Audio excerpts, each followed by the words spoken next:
Hi everyone, welcome back to my YouTube channel soldier. आज हम पढ़ने वाले हैं अपना चैप्टर 3 जो कि है दो चरों वाले रैखिक समीकरण युग। हमने दो चैप्टर ऑलरेडी कंप्लीट कर लिए हैं, जो कि आज हमारा चैप्टर 3 है दो चरों वाले रैखिक समीकरण युग। इसको इंग्लिश में बोलेंगे pair of linear equation in two variable. तो देखिए, फर्स्ट ऑफ ऑल इसके जो चैप्टर है इसका अर्थ जान लेते हैं, क्योंकि जो चैप्टर होता है जिस पे बेस्ड होता है उसका अपना कुछ अर्थ होता है। तो इसको जान लेते हैं। दो चरों वाले रैखिक से देखिए, हम पहले तो ये जानते हैं चर अचर क्या होते हैं। ये हम जान चुके हैं, चर अचर ये हमारे X Y Z A B C D जो भी होते हैं वो सब चर होते हैं। इट मीन्स जिसकी वैल्यू नहीं होती है वो चर होते हैं। एंड 2 5 रियल नंबर हमने सब समझा दिया, बट ये समझाते हैं। चर अचर देखिए, जिसकी वैल्यू फिक्स होती है वो चर, एंड जिसकी वैल्यू नहीं फिक्स होती है X Y Z A B C D ये सभी हमारे चर होते हैं। तो दो चरों वाले रैखिक समीकरण युग जो कि चैप्टर का नाम है। तो दो चर मतलब कि कोई दो चर होंगे, एक्स एंड वाई ले लो, याद कहो ए बी सी, मतलब दो चरों वाले रैखिक समीकरण। तो दो चरों वाले रैखिक समीकरण ये हो गए हमारे। तो जिसमें मतलब ऐसा समीकरण जिसमें दो चर रहे, जिसमें दो वेरिएबल रहे। ओके गाइस, जिसमें दो वेरिएबल रहे। फॉर एग्जांपल ले लीजिए 2x प्लस वाई। देखिए, इसमें लिखा है रैखिक का मतलब होता है कि वह जिसमें चर पद की अधिकतम घात एक हो। तो यहाँ घात एक है, तो घात एक है, तो ये हमारा दो चरों वाला रैखिक समीकरण युग्म हो गया। एंड अगला एग्जांपल ले लेते हैं 5x प्लस 3। देखिए 0 के बराबर रहेगा। देखिए समीकरण है तो दो पक्ष रहेंगे, समीकरण बराबर इक्वल टू 0 में रहता है। ठीक है, 5x 3y प्लस 3 बराबर 0, ऐसा कुछ। तो क्या हो गया कि दो चरों वाले रैखिक समीकरण का अर्थ ये हो गया कि ऐसा समीकरण जिसमें दो चर हों और रैखिक हो। रैखिक का मतलब होता है कि चर पद की अधिकतम घात एक हो। तो यहाँ चर पद की अधिकतम घात कितनी है? एक है। ठीक है, ये हमारे एग्जाम्पल हो गए रैखिक समीकरण के। देखिए, तो इसमें क्वेश्चन को सॉल्व करते हैं। क्वेश्चन में क्या दिए होगा? दो समीकरण दिए होंगे, क्योंकि दो चरों वाले रैखिक समीकरण युग्म। समीकरण युग्म का मतलब ही होता है पेयर मतलब जोड़ा। युग्म का मतलब होता है जोड़ा, पेयर, जिसको इंग्लिश में बोलते हैं पेयर। तो दो इक्वेशन दिए रहेंगे, उनको हमको सॉल्व करना रहेगा। तो चलिए गाइस, क्वेश्चन को सॉल्व करते हैं अपनी बुक के। देखिए हमारा पहला क्वेश्चन है, प्रश्नावली 3 है। देखिए जो बुक है हमने पहले ही बता दिया है कि ये डॉक्टर मनोहर रे की बुक है। सो आप इससे चिंता ना करिएगा, क्योंकि हम फर्स्ट ऑफ ऑल क्या करेंगे, एनसीईआरटी के सारे क्वेश्चन सॉल्व करेंगे एंड अपना सिलेबस कंप्लीट करेंगे। देन आफ्टर हम मनोहर रे की बुक की क्वेश्चन को सॉल्व करेंगे। तो पहला क्वेश्चन क्या है कि आफ्ताब अपनी पुत्री से कहता है कि 7 वर्ष पूर्व मैं तुमसे 7 गुनी की आयु था, अब से 3 वर्ष बाद मैं तुमसे केवल 3 गुनी आयु का रह जाऊँगा। इस स्थिति में बीजगणितीय ग्राफी रूप में व्यक्त करना, ये हमें दिखाना है। तो फर्स्ट ऑफ ऑल हम क्या करते हैं, इसमें कुछ रिलेट कर लेते हैं। मान लेते हैं कि आफ्ताब की जो उम्र है, आफ्ताब की वर्तमान आयु, ऐसा मानेंगे वर्तमान आयु जो है, आयु कितनी है? वो x वर्ष है। ठीक है, बराबर x वर्ष है। एंड उसकी पुत्री की जो आयु है, ये सब हमको लेट कर लेते हैं। आफ्ताब की उम्र जो है वर्तमान में x वर्ष है, एंड उसकी पुत्री की आयु, जो पुत्री की वर्तमान आयु है, वर्तमान आयु कितनी है? वो हमारी है आयु y वर्ष है। ऐसा हम लेट कर लेते हैं, मान लेते हैं।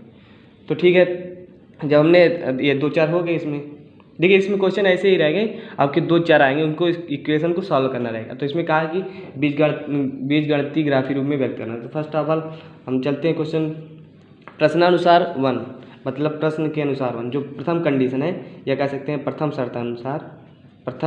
शर्तानुसार अकॉर्डिंग टू क्वेश्चन 1, ऐसा भी कह सकते हैं। तो प्रथम शर्तानुसार क्या कहा है कि जो आफ्ताब है, आफ्ताब मतलब कौन? एक्स, वो 7 वर्ष पूर्व, देखिए अगर कहा है 7 वर्ष पूर्व का है तो उसमें घटा देंगे। तो देखिए अगर मान लीजिए आपकी कुछ एज है, मान लीजिए आपकी एज 10 ईयर है या 15 है, मतलब 15 वर्ष है, तो आपसे कहा जाए 5 वर्ष पूर्व आपकी आयु कितनी थी, तो आप कहेंगे 5 वर्ष पूर्व मेरी 10 वर्ष थी।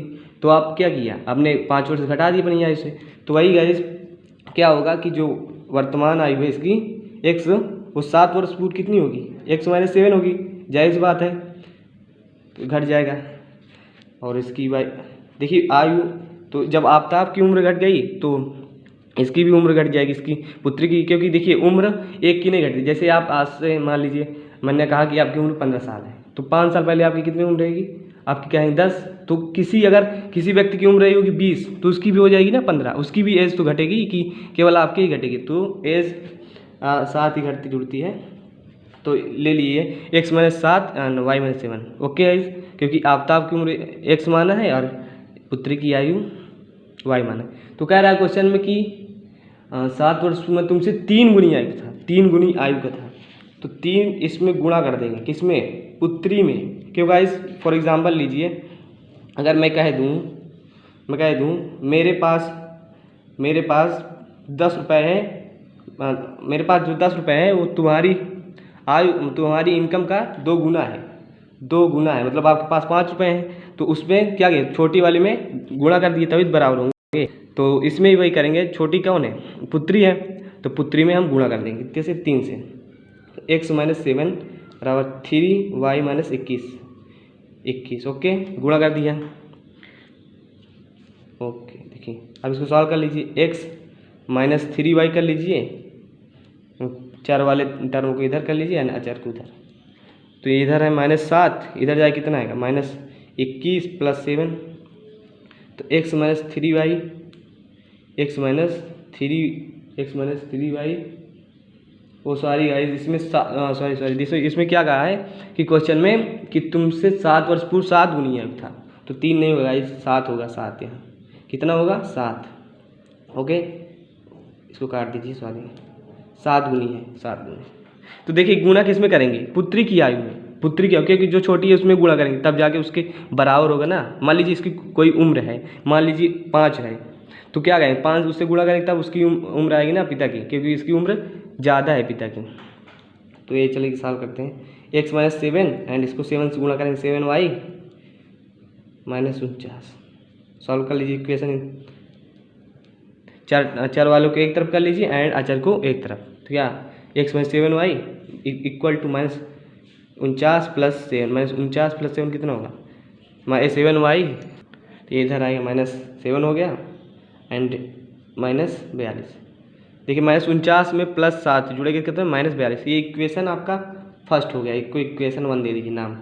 अब चलते हैं द्वितीय शर्तानुसार, मतलब जो अकॉर्डिंग टू क्वेश्चन सेकेंड, प्रश्न अनुसार कह सकते हैं, द्वितीय या सेकेंड प्रश्नानुसार या शर्तानुसार, जो क्वेश्चन में कहा शर्त के अनुसार। ओके गाइस, चलिए क्या क्वेश्चन में क्या कहा है कि 3 वर्ष बाद यहाँ लिख दीजिए। पहली बात तो 7 जो प्रथम शर्तानुसार है, तो 7 वर्ष पूर्व की बात हो रही है यहाँ, वर्ष पूर्व। एंड अब इसमें क्या कह रहा है दूसरे क्वेश्चन में कि 3 वर्ष बाद, 3 वर्ष बाद। ओके गाइस, 3 वर्ष बाद, तो 3 वर्ष बाद क्या होगी, उसकी एज में जो 3 वर्ष बाद होगा जुड़ेगा। क्यों, क्योंकि अगर आप मान लीजिए आपकी वर्ष इस समय 10 साल है, तो मैं कहूँ कि भाई आपकी एज 3 वर्ष बाद क्या होगी, तो आप कहेंगे 13 साल। तो मतलब आपने अपनी एज में 3 वर्ष जोड़ दिया। तो किसकी आफ्ताब की उम्र कितनी थी, x थी, तो x में 3 जोड़ देंगे। अब जब x इसके में एज जुड़ेगी तो जाहिर सी बात है इसकी पुत्री में भी एज जुड़ेगी, 3 वर्ष। कह रहा है 3 वर्ष बाद मैं तुमसे केवल 3 गुनी आयु का, किससे, ये कह रहा है कि मैं तुमसे केवल, मतलब उससे कह रहा है कि अपनी पुत्री से कि मैं तुमसे केवल 3 गुनी आयु। तो गुणा किस में करेंगे, गुणा इसमें करेंगे, ना कि आप अपने में गुणा कर लेंगे अपनी आयु बताने के लिए। ठीक है, इसको ध्यान में रखिएगा। x plus 3 equal to 3y, ये गुणा हो जाएगा प्लस 9। तो इक्वेशन क्या आएगा, x माइनस 3y प्लस 6। वो देखिए इधर पॉजिटिव था तो इस पक्ष में आएगा तो माइनस में हो जाएगा, एंड ये प्लस 3 था एंड इधर जाएगा तो घट जाएगा, 9 में से 3 आएगा कितना आएगा, 6 आएगा। तो ये इक्वेशन हमारा 2 हो गया, ये इक्वेशन हमारा 2 हो गया। तो चलिए इसको ग्राफ पेपर में दर्शाते हैं। तो ग्राफ पेपर में दर्शाते हैं, तो देखिए हमें 2 समीकरण मिल गए हैं। तो देखिए समीकरण मिल गए तो क्या करते हैं हम देखिए समीकरण क्या मिले हैं, x minus 7y equal to -42। ये इक्वेशन फर्स्ट है। तो कहेंगे समीकरण 1 से, समीकरण 1 से देखिए हमें ग्राफ पे दर्शाना है तो हमें कुछ पॉइंट लेने होंगे। अब पॉइंट लेने होंगे, उनसे एक रेखा बनेगी, तो वही रेखा हमारी ग्राफ पे प्रदर्शित होगी। तो करते क्या है, ये प्रोसेस जो है कि हम कुछ पॉइंट मान लेते हैं, तो x बराबर, और ऐसे पॉइंट मानते हैं जिससे जो वैल्यू निकले वो कट जाए। जैसे x की वैल्यू कुछ मान लें, अब जो x की वैल्यू अगर 0 मान लेते हैं, मानिए x बराबर, लिख दीजिए माना x बराबर 0। आप कुछ भी मान सकते हैं, आप कुछ भी वैल्यू मान सकते हैं, तो आप छोटी वैल्यू मानिएगा तो इजी रहेगा। अगर x बराबर 0 माना तो यहाँ 0 रखेंगे इक्वेशन में, 0 - 7y इक्वल टू -42। तो y बराबर क्या आएगा, -7y इक्वल टू -42, ये कट जाएगा, -7 7 42, तो y बराबर क्या आ गया, y बराबर 6 आ गया। तो x, y क्या आएगा, तो मान लीजिए इसको बिंदु P है जो कि 0, 6 आया, x, y मतलब 0, 6, x प्लेस पे 0 माना था एंड y बराबर 6 आ गया। तो चलिए दूसरा पॉइंट मान लेते हैं इसी समय के लिए। देखिए दूसरा पॉइंट क्यों मानेंगे, क्योंकि जो हमें रेखा चाहिए उसको रेखा मिला है कि दो बिंदु चाहिए ना, एक बिंदु से कोई रेखा बनेगी नहीं, इसलिए 2 पॉइंट लेते हैं। तो अब चलिए क्या करते हैं, इसी इक्वेशन में y बराबर 0 ले लेते हैं। y बराबर, देखिए आप कुछ भी ले सकते हैं बट छोटी संख्या लेंगे तो ग्राफ पेपर प्रदर्शित करने में आसानी रहेगी। y बराबर 0 ले लिया तो यह इक्वेशन रख दीजिए, x - 7 × y 0 है, इतना हो जाएगा -42। तो x बराबर क्या आएगा, -42। तो x और y को निकलिए, तो इसको क्यू बिंदु मान लीजिए। क्यू बिंदु कितना है, क्यू बिंदु हमारा -42, 0, -42, 0। देखिए पहले x लिखते हैं तब y लिखते हैं, तो -42, 0 हो गया। अब चलिए दूसरे समीकरण से लिख दीजिए, समीकरण 2 के लिए 2 से, और समीकरण 2 क्या हमारा, समीकरण 2 हमारा x - 3y equal to 6, x - 3y equal to 6। Okay guys, कितना है, तो चलिए इसमें भी क्या है, पॉइंट लेट कर लेते हैं x, तो x बराबर 0 ले लीजिए। देखिए सिंपल पॉइंट लेते हैं। ओके गाइस, तो x बराबर 0 लेंगे, क्या आएगा, x बराबर 0 लेंगे, तो यहाँ x प्लेस पे 0 हो जाएगा, -3y इक्वल टू 6। तो y बराबर क्या आएगा, y बराबर आएगा हमारा -2, तो 0, -2, तो इसको भी कोई बिंदु मान लीजिए, p क्यू r मान लीजिए, r बिंदु हमारा है 0, -2। एंड अब इसी समीकरण में y बराबर 0 मान लीजिए, y बराबर 0 लेने पे ऐसा लिख दीजिएगा। तो x - 3, ये y प्लस 0 रखेंगे, कितना आएगा, 6। तो x बराबर कितना आएगा, 6। तो हमारी जो एस पॉइंट की वैल्यू निकली है वो हमारी है 6, 0। ये हमारी, देखिए एक समीकरण होते हैं उसके हमने 2 बिंदु ज्ञात के लिए, और इस समीकरण में भी 2, तो 2 हमारी रेखा मिल जाएगी, जिसको हम क्या करेंगे, ग्राफ पेपर पे रिप्रेजेंट कर देंगे, प्रदर्शित कर देंगे। तो चलिए ग्राफ पेपर पे प्रदर्शित करते हैं इसको।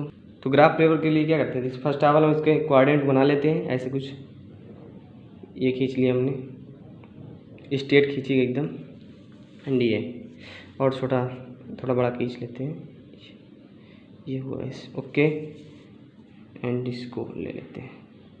ठीक है, ये हमारा हो गया, वो स्ट्रेट खींचिएगा इसको, स्ट्रेट। देखिए ये हो गया हमारा एक्स एक्सिस, एक्स, इसको एक्स डैश लेते हैं, एंड इसको वाई एक्सिस, ये हमारा वाई अक्ष है जो कि ऊर्ध्वाधर है, एंड ये एक्स एक्सिस है जो कि क्षैतिज है, हॉरिजॉन्टल है, एंड ये वाई होता है, ये वाई डैश होता है। देखिए इधर पॉजिटिव लेते हैं, इधर भी पॉजिटिव, एंड इधर निगेटिव, एंड इधर निगेटिव लेते हैं। ओके, तो चलिए जो पॉइंट मिले हमें समीकरण से उनको हम रिप्रेजेंट करते हैं। तो पहले पॉइंट क्या है, P जो है हमारा, वो हमारे 0, 6 है, किस समीकरण के, पहले समीकरण लिए, एंड Q जो पॉइंट है -42, 0। तो चलिए P बिंदु को प्रदर्शित करते हैं, 0, 6। तो पहली बात क्या करते हैं कि हम क्या जो है कोऑर्डिनेट को, इसको चतुर्थांश को बांट देते हैं। ओके, तो बांट देते हैं। चलो ये एक खाने को हम लेट कर लेते हैं, किसके बराबर है, ये आपका मान लेते हैं कि 6 के बराबर। तो ये अगर नहीं 6 के बराबर है, तो ये 6 हो गया, ये 12 हो गया आपका, ऐसे लिख दीजिएगा, जो कि एक खाना है आपका 6 के बराबर है। तो ये 18, इधर पॉजिटिव रहेगा 18, इधर 24, इधर आपका कितना हो गया, 24 हो जाएगा, एंड 30, 36, एंड ये 42। ओके गाइस, और इधर भी लेट का मान लिख लीजिए, इधर पॉजिटिव रहेगा 6, 12, 18 एंड 24, ये हो गया, एंड इतना 36 एंड 42। ओके, देखिए 42 तक क्यों ले जा रहे हैं, और ले लेते हैं 48, क्योंकि हमें रिविजन करना है जो उसमें मैक्सिमम तक आ रहा है -42। ओके गाइस, तो यहाँ इधर आएगा -6, -12, क्योंकि इधर पॉजिटिव होता है, इधर पॉजिटिव, एंड इसमें नेगेटिव, इसमें नेगेटिव, तो -6, -18, -18, -24, -30, -36 एंड -42। ओके, एंड इधर भी ले लेते हैं, क्या हो -6 हो जाएगा, एंड -12, -18, -24, ये -13, -36, -42। देखिए आप इतने सारे पॉइंट ना लीजिएगा, जो हमको रिप्रेजेंट करना होगा वहीं तक लीजिएगा।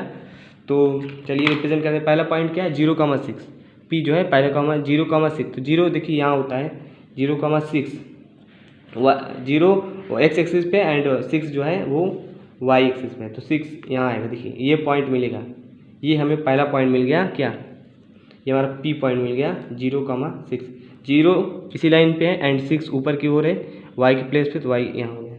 एंड दूसरा हमारा जो आर पॉइंट है वो क्यू पॉइंट है -42,0, -42,0, तो -42 एक्स एक्सिस पे 42 की ओर है, -42 किधर जाएगा, माइनस इधर भी आएगा क्योंकि एक्स एक्सिस है। पहला क्या है -42,0, तो एक्स प्लेस पे -42 है, -42 इधर आएगा हमारा, तो यहाँ आ जाएगा 6, 12, 18, 24। इसको आप सही से लिखिएगा, थोड़ा प्लेस कम है इसमें, -42, तो यहाँ आएगा -42,0, तो ये हमारा क्या हो गया, पी क्यू पॉइंट हो गया, -42,0, -42,0 हो गया। ओके, और इसको आप मिला दीजिए, ये इसको आप मिला दीजिए ऐसे करके, इसको आप मिला दीजिए, एंड ये किस रेखा के बिंदु हैं उस रेखा का समीकरण ऐसे लिख दीजिए। रेखा समीकरण क्या है कि x - 7y = -42। देखिए मेरे पास प्लेस नहीं, जगह नहीं तो आप इसी रेखा पे रिप्रेजेंट कर दीजिएगा, ठीक है। अब चलिए दूसरे समीकरण के लिए करते हैं, क्या जो बिंदु है हमारे, दूसरे समीकरण के बिंदु क्या है, जो r है वो 0, -2 है, 0, -2 है, 0, -2 है, y प्लेस में -2 है, तो y एक्सिस से ये हो गया, इधर जाएंगे तो नेगेटिव मिलेगा, तो कुछ यहाँ करके मिलेगा ऐसे, यहाँ आपको यहाँ मिलेगा आपको 0, -2। देखिए इसको जूम करके देखेंगे तो इसमें छोटे छोटे खाने हैं, तो बट इसमें आपको रिप्रेजेंट कर देना। ओके गाइस, तो 0, -2 हो गया, एंड दूसरा बिंदु क्या है इस समीकरण का, एस जो है 6, निकाला 6,0, 6 किस पे है, वो पॉजिटिव है एक्स एक्सिस पे, 6,0, तो यहाँ मिलेगा 6,0। वो भी कौन बिंदु है हमारा, एस है, एस जो बिंदु आपका ये आर हो गया एंड ये एस हो गया, ठीक है। तो यहाँ एक बिंदु मिला यहाँ, तो इसको आप मिला दीजिए और इसको आप मिला दीजिए, इसको मिला देते हैं, ओके। एंड इसको भी आगे मिला, जब तक जहाँ आप इंटरसेक्ट न करें, प्रतिच्छेदन न करें, तब तक इसको लाइन को जाने दीजिए। ओके गाइस, देखिए एक्यूरेसी इसमें नहीं है, बट आप ध्यान से करिएगा, जो सेम प्रोसेस है, बट कोई नहीं, यहाँ आपके बिंदु मिलने हैं। ओके, तो ये हमारा जो है क्वेश्चन है वो ग्राफ पेपर पे रिप्रेजेंट हो गया है टोटली। देखिए आप थोड़ा राइटिंग क्लियर नहीं है, बट आप साइज करिए क्वेश्चन बोर्ड एग्जाम में। और ये जो प्लेस है, जो खाने थोड़े बड़े बड़े मिलते हैं, तो डोंट वेरी, ऐसा छोटे छोटे खाने नहीं मिलेंगे एकदम, और बड़ी साइज वाले होते हैं। चलिए अगला क्वेश्चन को करते हैं। चलिए अगला क्वेश्चन ये है, देखिए क्वेश्चन ये जो है NCERT का है, इसमें क्वेश्चन नहीं दिया था तो मैं NCERT से लिखा हूँ उसको। क्रिकेट टीम के एक कोच ने इतने रुपए 3900 में 3 बल्ले तथा 6 गेंद खरीदी, बाद में उसने एक और बल्ला तथा उसी प्रकार की 3 गेंदें रुपए 1300 में खरीदी। इस स्थिति में बीजगणितीय तथा ज्यामितीय रूपों में व्यक्त करना है। ये वही क्वेश्चन है, सेम प्रोसेस। आपको क्या होगा, 2 इक्वेशन मिलेंगे, 2 इक्वेशन बनेंगे। तो फर्स्ट आप क्या करते हैं कि मान लेते हैं क्रिकेट टीम के कोच ने इतने, तो बल्ले की मान लो, बल्ले की माना जो बल्ला है, एक बल्ले की कीमत, बल्ले की क्या है कीमत जो है कीमत या रुपए में है, कीमत कितनी, 100 रुपये, 100 रुपये है। एंड एक गेंद की कीमत, एक गेंद की कीमत y रुपये है। ओके, इस कीमत जो है, जो रेट है इसका वो y रुपये है। हमें क्या मालूम कि कौन सी गेंद का कितना होगा, बट हम इक्वेशन को सॉल्व करते हैं तो मालूम चल जाता है कि गेंद की प्राइस क्या है एंड बल्ले की। तो क्या होगा, तो फर्स्ट आप हल लिखेंगे प्रश्नानुसार 1 या प्रथम शर्तानुसार या अकॉर्डिंग टू क्वेश्चन 1, मतलब प्रथम शर्तानुसार या प्रथम क्वेश्चन अनुसार। हिंदी में लिख सकते हैं प्रथम शर्तानुसार, जो कंडीशन है पहली वाली उसके अनुसार। तो कंडीशन क्या है कि रुपए इतने में 3 बल्ले और 6 गेंद। तो 3 बल्ले मतलब 3x, क्योंकि बल्ला एक बल्ला इतने का है तो 3 बल्ले 3x एंड 6 गेंदे तो 6y इक्वल टू कितना हो जाएगा 3900। ये हमारा 3900, इक्वेशन हमारा 1 बन गया, इक्वेशन हमारा 1 बन गया। एंड अब कहते हैं कि द्वितीय शर्तानुसार, सेम प्रोसेस है, लिख देंगे द्वितीय शर्तानुसार। ओके, तो द्वितीय शर्त में क्या कर रहा है कि उसने एक और बल्ला तथा उसी प्रकार की 3 गेंदें। तो एक और बल्ला मतलब x, एक यहाँ छुपा है, प्लस 3y मतलब 3 बल्ला इक्वल टू कितना 1300। उसने 1300 में खरीदे। ये इक्वेशन हमारा मान लिया, इक्वेशन है 2। तो 2 इक्वेशन मिल गए। अब हम यही सेम प्रोसेस रहेगा कि जो यहाँ इस समीकरण है उसके 2 पॉइंट निकालेंगे और उससे जो लाइन बनेगी उसको हम ग्राफ पेपर पे रिप्रेजेंट कर देंगे। देखिए 2 ही पॉइंट क्यों लेते हैं, क्योंकि 2 से हमारी जो होती है एक लाइन बन जाती है 2 बिंदुओं से। ओके, तो चलिए लिख देते हैं समीकरण 1 से। जब समीकरण 1 से चलेंगे, समीकरण 1 से या इक्वेशन 1 से, तो क्या होगा 3x + 6y इक्वल टू इतना है। तो x बराबर 0 ले लीजिए, x बराबर 0 लीजिए या कुछ भी ले लीजिए। 0 लेते हैं क्योंकि 0 रिप्रेजेंट करने में सिंपल होता है, क्योंकि 0 जो होगा लाइन में आ जाएगा और जो अगला आएगा वो रिप्रेजेंट होगा, इसीलिए 0 लेते हैं। तो यार 0 लेंगे कितना आएगा, 0 आएगा, 3x गुणा करेंगे तो काम खत्म हो जाएगा, 0 जाएगा एंड बचेगा 6y equal to 3900। Okay guys, तो ये 3 से कट रहा है, पहली बात तो 3 से काटेंगे कितना आएगा 13, 3 39 एंड 0 0 उतर जाएगा एंड ये बचा 2। तो y की वैल्यू क्या आ जाएगी 650, क्योंकि 2 से भी कटेगा ना अभी 1300। जब 2 से कटेगा तो 6 दूनी 12, 6 एंड 1 हासिल 5 दूनी 10, तो y बराबर इतना है। तो 0,650। तो मान लो कि बिंदु ये है P, जो कि है 0,650। एंड चलिए हमें 2 पॉइंट निकालने होते हैं इक्वेशन के, तो इस इक्वेशन के एक और पॉइंट निकाल लेते हैं। तो y बराबर 0 मान लेते हैं। क्या मान लेते हैं, y बराबर 0। क्यों 0 मानते हैं, 0 इसलिए मानते हैं कि क्वेश्चन सिंपल हो जाता है। ओके, और आप कुछ भी मान सकते हैं, 100 मान लीजिए, 200 मान लीजिए, कुछ भी मान सकते हैं। y बराबर 0, जब y बराबर 0 मान लेंगे हम फर्स्ट इक्वेशन में, तो यहाँ रखेंगे वैल्यू, तो ये 0 हो जाएगी क्योंकि गुणे में है एंड बचेगा 3x। तो 3x डायरेक्ट सॉल्व कर रहे हैं, 3x बराबर 3900, ये कट जाएगा, बचेगा 1300। तो x के बराबर कितना है 1300। एंड तो हमारा दूसरा बिंदु जो मिल गया है पी क्यू, मान लीजिए क्यू हमारा 1300,0, क्योंकि देखिए x y बराबर तो 0 माने ही थे एंड x बराबर 1300। तो ये क्यू बिंदु भी मिल गए, मतलब पहले समीकरण के 2 बिंदु मिल गए। 2 बिंदु से एक रेखा बनती है, इसीलिए 2 बिंदु ले लिए। आप कितने भी बिंदु ले सकते हैं, इससे कोई दिक्कत नहीं, बस 2 बिंदु लेते हैं, ज़्यादा लेंदी क्वेश्चन नहीं करेंगे। अब लिख दीजिए आप क्या कहते हैं समीकरण 2 से। जब समीकरण 2 से चलेंगे, समीकरण 2 से, तो समीकरण 2 क्या है 3x + 3y इक्वल टू 1300। तो यहाँ लिख लीजिए x + 3y equal to 1300 guys. तो x बराबर 0 मान लीजिए, सेम प्रोसेस है, आप 0 ही मानिएगा, क्वेश्चन ईजी हो जाता है इसलिए 0 मानते हैं। देखिए यहाँ 0 नहीं, आप कुछ और भी मान सकते हैं। देखिए आपको लगता होगा 0 मान रहे हैं बार बार, तो हम यहाँ क्या करते हैं x बराबर 100 मान लेते हैं। मानो x बराबर 100, आप कुछ भी मान सकते हैं, बट ऐसा मानिएगा कि ये क्वेश्चन जो है इजी सॉल्व हो। जैसे 100 मानेंगे तो x बराबर 100 माना हमने, तो यहाँ 100 रखेंगे x प्लेस में, तो x प्लेस 100 रखेंगे, वो तो इधर जाएगा कितना आएगा 1300 - 100, क्योंकि इधर पॉजिटिव है। तो तो 1300 में 100 क्या होगा 1200, तो 3y बराबर 1200 लिखेंगे एंड y बराबर आएगा हमारा 400। इसीलिए देखिए 100 माना कि ऐसा माने कि कट जाए आराम से इजीली क्वेश्चन सॉल्व हो जाए, बिंदु हमें मिल जाए। तो बिंदु क्या मिला 100,400।